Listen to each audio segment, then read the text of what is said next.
평균 연비 9.0 개인 택시 연비여왕이 알려주는 핵심 꿀팁. 첫 번째는 무리한 급과속, 급제동 금지. 두 번째, 세 번째, 네 번째가 더 궁금하시다면 제 영상 끝까지 놓치지 마세요.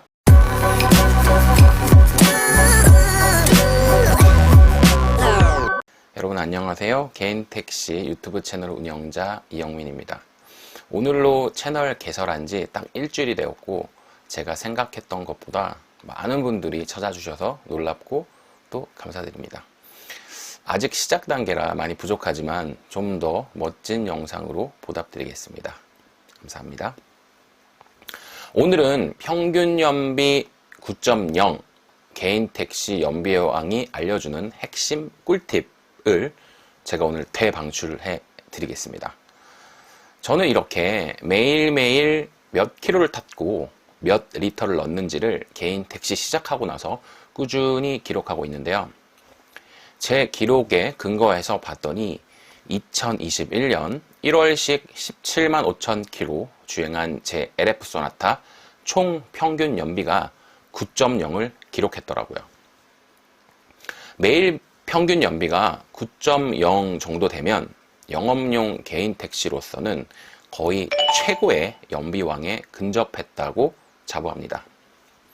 지금부터 제가 연비왕이 될 수 있는 꿀팁을 일정 부분 공유해 드리겠습니다. 여러분, 연비가 개선되면 뭐가 좋을까요?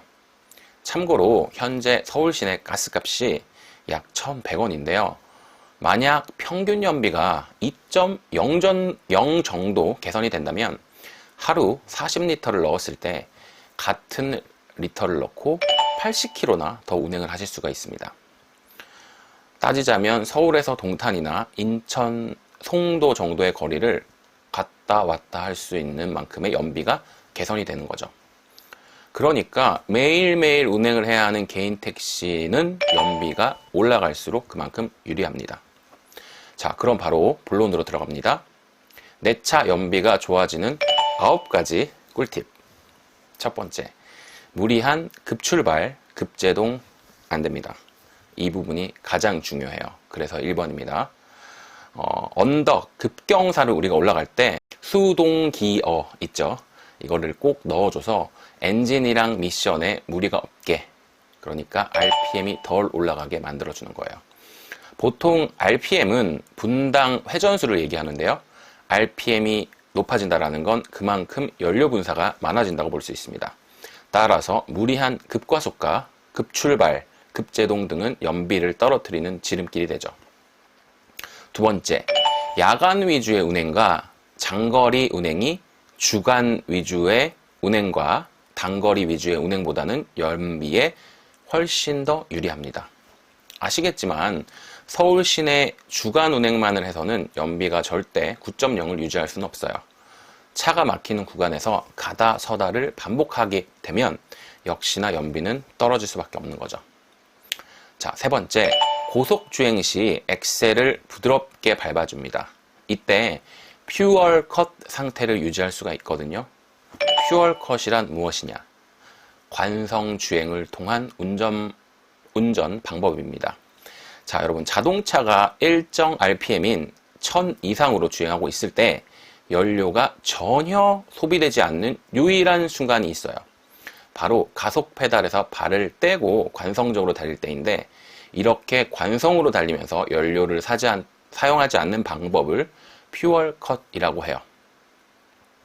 이때 기어를 D로 바꿔야 된다, N으로 바꿔야 한다는 논란이 조금 있기는 하지만, 연비 조금 아끼자고 내리막 혹은 관성 구간에서 N으로 바꾸는 방식은 구식일 뿐만 아니고 굉장히 위험한 결과를 초래할 수도 있고 미션에도 좋지 않습니다. 그렇기 때문에 자동 변속기의 변화는 그대로 뒤에다가 두고 운전하셔야 됩니다.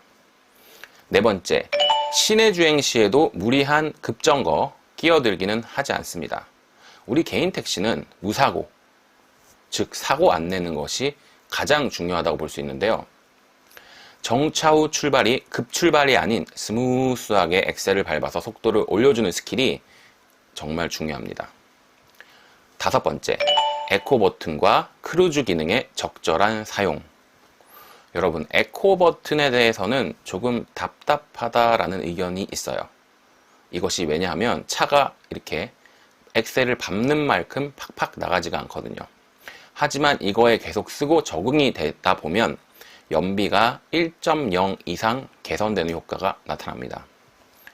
크루즈 기능도 고속주행 시 속도를 일정하게 유지하기 때문에 연비에 그만큼 유리하다고 볼 수 있어요. 여섯 번째, 운전 습관 플러스 일정 부분 장거리 고속운행. 지금까지 나왔던 내용들이 결국은 안전 운전 습관과 무관하지 않고 일정 부분 운행에 장거리나 초장거리가 포함될수록 연비는 더욱더 올라가게 되는 거죠. 일곱 번째, 공기압. 공기압은 공의 바람이 탱탱하게 들어가 있냐, 조금 빠져 있냐를 생각하시면 쉽게 이해가 됩니다. 공기압이 낮으면, 즉 바람이 조금 빠져 있으면 타이어가 물렁물렁해지죠. 쉽게 말해서 퍼져 있죠. 그러면 승차감은 올라가는 대신, 왜냐하면 면적이 늘어나 있으니까요. 그 대신 타이어가 지면에 닿아 있는 면적이 늘어나니까 에너지 효율은, 즉 연비는 떨어질 수밖에 없어요.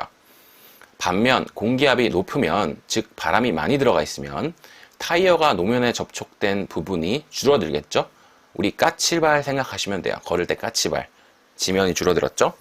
다시 이해하기 쉽게 말씀드려 보겠습니다. 타이어가 빵빵하게 공기압이 들어가 있으면 차가 조금 통통 튀는 느낌이 들겠죠. 그렇기 때문에 승차감은 떨어지는 대신에 연비는 그만큼 올라갈 수밖에 없어요. 그래서 이 모든 것을 좋아한 개인 택시 운전자분들이 가장 이상적이라고 생각하는 연비가 36에서 38 사이. 그 사이는 공기압의 단위를 얘기합니다. 실제로 36에서 38 구간을 가장 많은 분들이 선호하고 계셔요. 자, 여덟 번째는 엔진룸의 주기적인 청소입니다. 엔진룸을 깔끔하게 청소하는 일, 별거 아니다라고 생각하실 수 있지만 그렇지 않아요. 엔진룸을 쾌적하게 유지해야 내부 공기순환도 잘 되고 기름때도 끼지 않아서 에너지 효율이 올라갑니다. 그래서 충전소에 계시다 보면 많은 운전자분들이 고압 공기 분사기로 엔진룸을 청소하는 걸 자주 볼 수 있어요. 저의 경우는 2, 3개월마다 엔진룸 클리너 한 통을 사서 주기적으로 뿌려놓고 다른 곳 세차를 하다가 일정 시간이 지난 후 물티슈로 엔진룸을 닦아내는 방법을 씁니다. 아홉 번째, 마지막이에요. 라디에이터 청소. 보통 자동차의 라디에이터는 냉각 시스템의 핵심 요소입니다. 보통 차량의 앞쪽에 위치를 하게 되죠. 여기를 세차 시에 고압 공기 분사기로 자주 청소해 주거나 호스나 대야에 물을 받아서 이 부분을 씻어내 주다 보면 쌓여있던 먼지들이 싹 날아가게 됩니다. 이때 너무 고압 분사기로 여기를 청소하시면 앞에 라디에이터 부분이 변형이 올 수 있으니까 주의하시기 바랄게요. 이렇게 청소를 해주시면 에너지 효율이 올라갈 수밖에 없습니다. 자, 오늘은 이렇게 연비왕이 추천하는 9가지 핵심 꿀팁에 대해서 정리를 해드렸는데요. 다시 정리해보자면 개인 택시 연비왕이 추천하는 9가지 핵심 꿀팁. 첫 번째, 무리한 급출발, 급제동 금지. 두 번째, 야간 위주의 운행이 주간보다는 유리할 수 있다. 그리고 세 번째, 고속주행 시 엑셀을 부드럽게 밟아준다. 이때 퓨얼 컷 상태가 나도 모르게 유지가 된다. 네 번째, 시내 운행에도 무리한 급정거 끼어들기는 하지 않는다. 다섯 번째, 에코 버튼과 크루즈 기능을 적절히 사용한다. 여섯 번째, 좋은 운전 습관을 갖고 일정 부분 장거리 고속주행이 들어간다. 일곱 번째, 공기압을 적정하게 유지해준다. 여덟 번째, 엔진룸을 주기적으로 청소한다. 아홉 번째, 라디에이터를 청소한다 였습니다. 여러분, 다음 영상에서는 초보 개인 택시가 꼭 알아야 할 서울의 핵심 스팟 장소에 대한 내용을 다뤄보겠습니다. 여러분, 오늘 영상 어떠셨나요? 마음에 드셨다면 구독과 좋아요 부탁드리겠습니다. 감사합니다.